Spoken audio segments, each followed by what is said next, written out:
Hi everyone, ఈ రోజు అయితే మా హను ఏం తింటాడు 3 మీల్స్ చూపిస్తాను అనమాట. బ్రేక్ఫాస్ట్, లంచ్, ఇంకా డిన్నర్ ఎట్లా ప్రిపేర్ చేయాలో కూడా నేను ఎలా చేస్తానో కూడా చూపిస్తాను అనమాట. చాలా మంది అడుగుతున్నారు బాబుకి ఏం పెడుతున్నారు అని. ఈ రోజు అయితే మీతో షేర్ చేసుకుంటాను. సో లేట్ చేయకుండా వీడియో అయితే స్టార్ట్ చేసేద్దాం. ఫస్ట్ అయితే మా బాబు లేవగానే కాసేపు ఇట్లా ప్లే మ్యాట్ మీద ఆడుకుంటాడు. ఆడుకునే టైంలో నాకు బ్రేక్ఫాస్ట్ వాడికి ప్రిపేర్ చేసే టైం అయితే దొరికేసిద్ది. నేనైతే హనుకి డైలీ ఖచ్చితంగా ఒక ఫ్రూట్ అయితే ఇస్తాను. అది ఏదో ఒక ఫ్రూట్ అనమాట. పియర్స్, యాపిల్, లేకపోతే బనానా. ఎక్కువ బనానా ఇస్తూ ఉంటాను. వాడికి మోషన్ ఏమైనా టైట్ అది ఇది అనిపిస్తూ ఉంటే బనానా ఇస్తాను. యాపిల్ కూడా బాగుంటుంది. నేనైతే ఏది ఉడకపెట్టి అయితే వాడికి ఇవ్వలేదు. ఇప్పుడు వచ్చి డైరెక్ట్ గా ఇట్లా పీల్ చేసి మ్యాష్ చేసి ఇచ్చేస్తాను అనమాట. హ్యాపీగా తింటాడు వాడు. అంటే కొంతమంది ఉడకపెట్టి పెట్టాలి అదే మంచిది అంటూ ఉంటారు. బట్ ఎవరి ఇంట్రెస్ట్ వాళ్ళది కదా, ఎవరి ఇష్టం వచ్చినట్టు వాళ్ళు పెడతారు కదా వాళ్ళ పిల్లలకి. సో నేనైతే మా హనుకి ఏది ఉడకపెట్టి అయితే పెట్టలేదు ఇప్పుడు వచ్చి.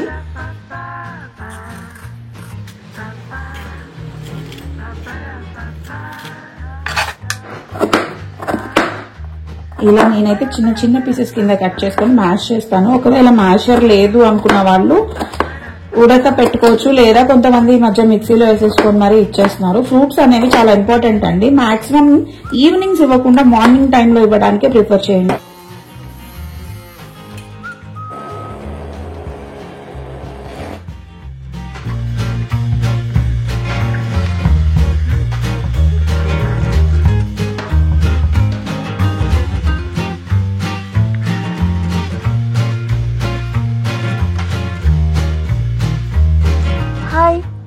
బాగుందా బ్రేక్ఫాస్ట్? బాగుందా నాన్న?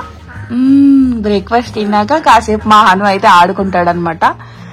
వాడంతటా వాడే ఏమీ ఆడుకోవడం, నేను ఖచ్చితంగా వాడి పక్కనే ఉండాలి. వీడియో చూసి ఏదో అబ్బో చాలా బాగా ఆడేసుకుంటున్నాడు అని మాత్రం ఎవరు అనుకోకండి. చూసే అంత అమాయకుడు అయితే కానే కాదు వీడు.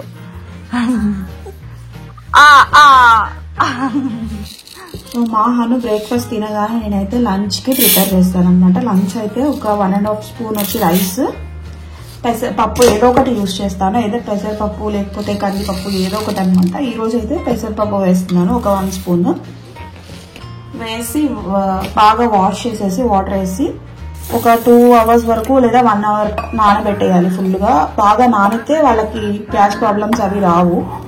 పప్పు తింటున్నారు కదా అందుకనమాట. మా హనుకైతే నేను ఓన్లీ పప్పు పెట్టను, డైలీ ఏదో ఒక వెజిటేబుల్ యాడ్ చేస్తాను అనమాట. క్యారెట్ కానీ లేకపోతే బీట్రూట్ కానీ. ఈ రోజు అయితే పంప్కిన్ యాడ్ చేస్తున్నాను, సొరకాయ కూడా యాడ్ చేస్తాను. నేను ఏదో ఒక వెజిటేబుల్. బ్రేక్ఫాస్ట్ లో ఏమో ఖచ్చితంగా ఫ్రూట్, లంచ్ కి వచ్చేసరికి ఖచ్చితంగా ఒక వెజిటేబుల్ అయితే ఇచ్చేలాగా నేనైతే చూస్తాను అనమాట. ఇదైతే కొంచెం పండింది, ఇంకా కొంచెం పచ్చిగానే ఉంది, పర్వాలేదు. ఇంకా కొంచెం బాగా పండింది అయితే ఇంకా బాగుంటుంది పిల్లల డైజెషన్ కి. సో ఇట్లా సీడ్స్ అన్ని తీసేసి పీల్ ఆఫ్ చేసేసి కుక్కర్ లో వేసేస్తాను అనమాట.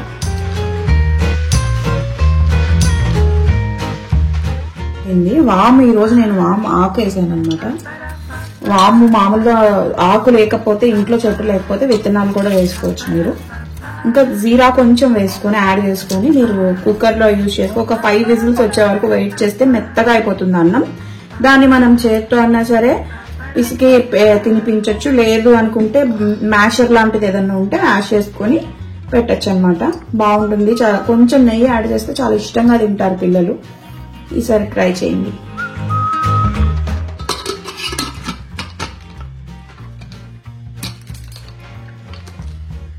సో మా హనుకైతే లంచ్ రెడీ అయిపోయింది. ఇందాక అన్నం బాగా మెత్తగా చేతితో పిసికేసాను. ఇప్పుడు కొంచెం చిన్న స్పూన్ నెయ్యి యాడ్ చేస్తున్నాను అనమాట. ఇదైతే వాడి లంచ్.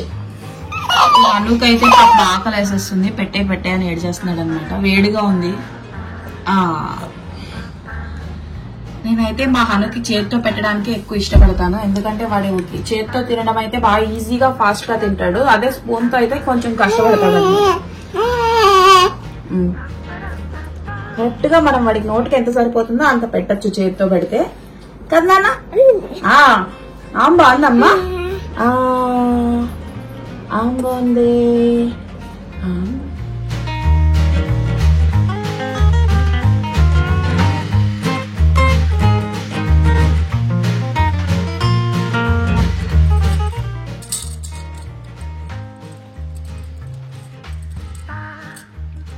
ఇవైతే రాగులు. హనుకి నేను ఇంట్లోనే రాగి పిండి ప్రిపేర్ చేస్తాను. డైలీ ఈవినింగ్ అయితే రాగి పెడతాను అనమాట.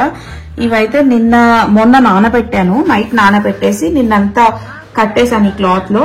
చూసారా మొలకలు ఎలా వచ్చాయో, మొత్తం అంతా బాగా వచ్చాయి కదా. వీటిని నేను కొంచెం సేపు ఆరబెట్టేసి ఈవినింగ్ దాకా పౌడర్ చేసేసి ఆ పౌడర్ యూజ్ చేస్తాను అనమాట. హనుకి అయితే మొత్తం అన్ని ఇంట్లోనే చేస్తున్నాను. మాక్సిమం బయట నుంచి అయితే ఏది కొనట్లేదు అసలు. సో మాక్సిమం మీరు కూడా ఇట్లాగే ట్రై చేయండి. ఎందుకంటే ఇంట్లో చేసింది బెటర్ కదా, బయట వాళ్ళు ఎట్లా చేస్తారో ఏంటి అనేది మనకు పెద్ద డౌట్ ఉంటుంది. మీరు కూడా ఇంట్లోనే చేసుకోండి. కొంచెం లేట్ అండ్ లెంతీ ప్రాసెస్ అయినా కూడా బేబీ చాలా హెల్తీగా ఉంటుంది అనమాట. బయట దొరికే దాంట్లో మనకి రాగి నుంచి వచ్చే బెనిఫిట్స్ అన్ని వస్తాయన్న గ్యారంటీ కూడా లేదు. ఎందుకంటే అది కరెక్ట్ గా చేయాల్సిన విధానంలో చేస్తేనే అన్ని వస్తాయన్నమాట. పిల్లలు చాలా బలంగా కూడా తయారవుతారు, వెయిట్ కూడా పెరుగుతారు అని అయితే అంటారు. మరి నాకు అది ఎంతవరకు అనేది నాకు తెలియదు పర్ఫెక్ట్ గా. మా హనుకైతే ప్రస్తుతానికి రోజు పెడుతున్నాను. రాగిలో కొంచెం నెయ్యి వేసి పెడతాను వాడికి. సో ఇంకా last meal of the day అనమాట. ఇదైతే నేను రాగి జావే ఇస్తాను డైలీ. హనుకి స్టార్ట్ చేసి సాలిడ్స్ 1 month అవుతుంది. ఇప్పటి వరకు నేనైతే డైలీ రాగి జావే ఇచ్చాను అనమాట. సో ఫస్ట్ అయితే ఇట్లా వాటర్ పోసుకొని కొంచెం వాడు ఎంత తింటాడో దానికి తగ్గట్టు కొంచెం పౌడర్ అయితే యాడ్ చేసేసుకోవాలి. పౌడర్ వేసుకున్నాక ఇట్లా బాగా మిక్స్ చేసుకోవాలి. మిక్స్ చేసుకోకపోతే అక్కడక్కడ మనకి పౌడర్ గానే ఉండిపోతుంది. ఇట్లా మిక్స్ చేసుకున్న తర్వాత స్టవ్ మీద సిమ్ లో పెట్టి మనం ఇలా తిప్పుతూనే ఉండాలన్నమాట. బాగా దగ్గరకు అయ్యేదాకా చేస్తూ ఉండాలి ఆ ప్రాసెస్. బాగా దగ్గర పడే వరకు తిప్పాలి. ఇది బేబీస్కే కాదండి, మదర్స్ కూడా వాళ్ళకి చేస్తున్నప్పుడు ఒక చిన్న స్పూన్ తీసుకొని మిల్క్ లో కలుపుకొని తాగితే చాలా హెల్దీ. ఎంతసేపు బేబీ హెల్త్ గురించి కాదు కదా, మదర్ హెల్త్ కూడా చూసుకోండి. మన రాగి జావ అయితే రెడీ అయిపోయింది. మనకి రెడీ అయిందని ఎలా తెలుస్తుందంటే తలతలా మెరిసిపోయింది అనమాట. ఎలా అంటే ఆఫర్ లో డైపర్స్ అలాంటివి చూసినప్పుడు మనం మెరిసిపోతాం కదా, ఆ టైప్ లో అనమాట. కొంచెం నెయ్యి అయితే నేను యాడ్ చేశాను.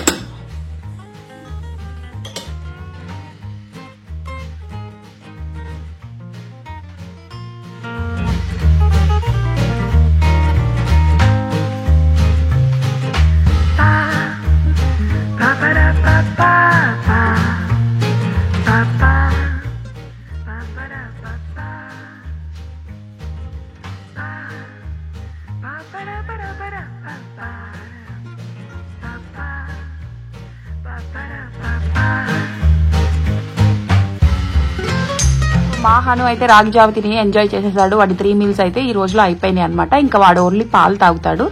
సో వీడియో నచ్చితే do share, like and subscribe. Comment మాత్రం మర్చిపోకుండా చేయండి. చూసారా మా హను కూడా నవ్వుతూ చెప్తున్నాడు మీకు కామెంట్ చేయమని చెప్పి. బాయ్ బాయ్ చెప్పు.